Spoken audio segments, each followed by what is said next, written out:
Hello and welcome to another episode of Everyday Privacy.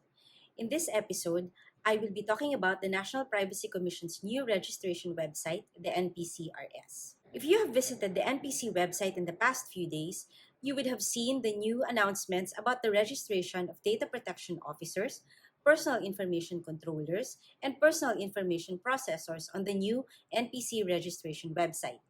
The new registration requirement was a result of the issuance of NPC Circular number 2022-04 in December. I actually wrote about the NPC's new issuance in late December. I noted that the circular was made available on the NPC website, but there was no accompanying press release or any other information about it. I speculated at the time that the under-the-radar issuance may be because the registration portal was not yet ready. Press releases about the new system were eventually issued sometime in February, together with news that the circular took effect on 11 January 2023. Under the new issuance, DPOs, PICs, and PIPs are supposed to register through the portal within 180 days from issuance of the circular.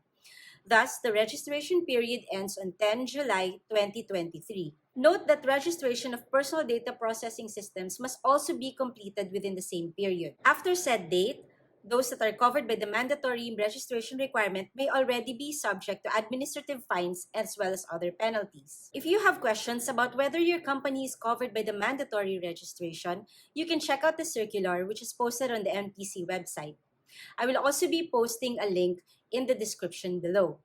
The NPC prepared a video on frequently asked questions or FAQs.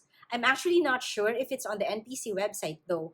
I looked for it and I didn't find it. However, I did see the video posted on some of the social media accounts of NPC officials. So if you are connected to any of them on social media, you can just look them up. And if I find the video again, I will also be posting the link on the description below. Anyway, since there's already an FAQ, I will no longer talk about the items covered there. Instead, what I plan to do is to walk you through the registration process. And by walkthrough, I mean I will be talking about the process of registration and the things that I have observed while completing the registration. Unfortunately, I am not able to show you a video of the registration process itself because I don't want to inadvertently share confidential information.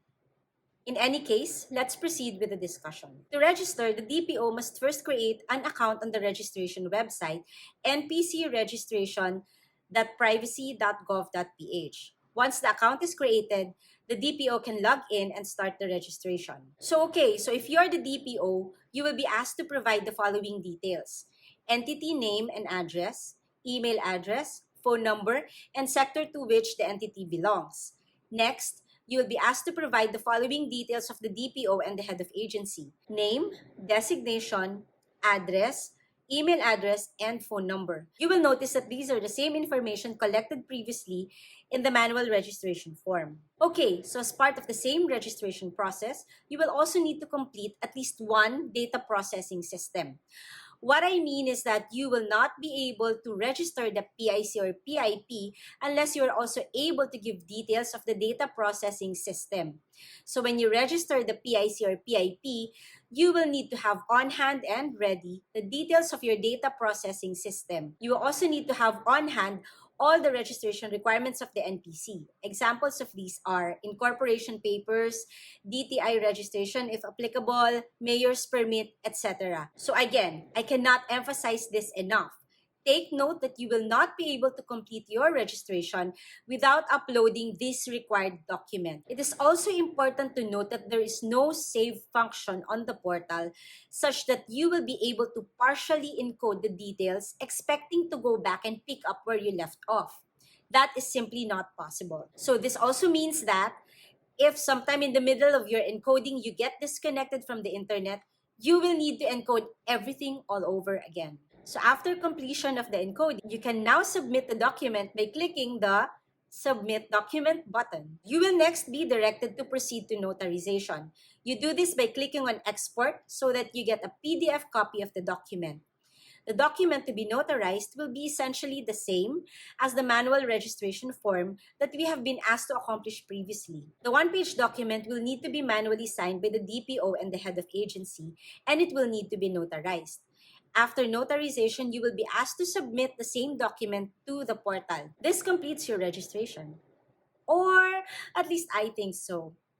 I'll let you know what happens in the next episode of Everyday Privacy. Thank you for watching this episode.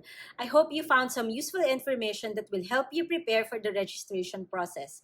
I'd appreciate it if you can also share this episode with your network and friends. Don't forget to like this episode and subscribe to this channel for more privacy-focused content.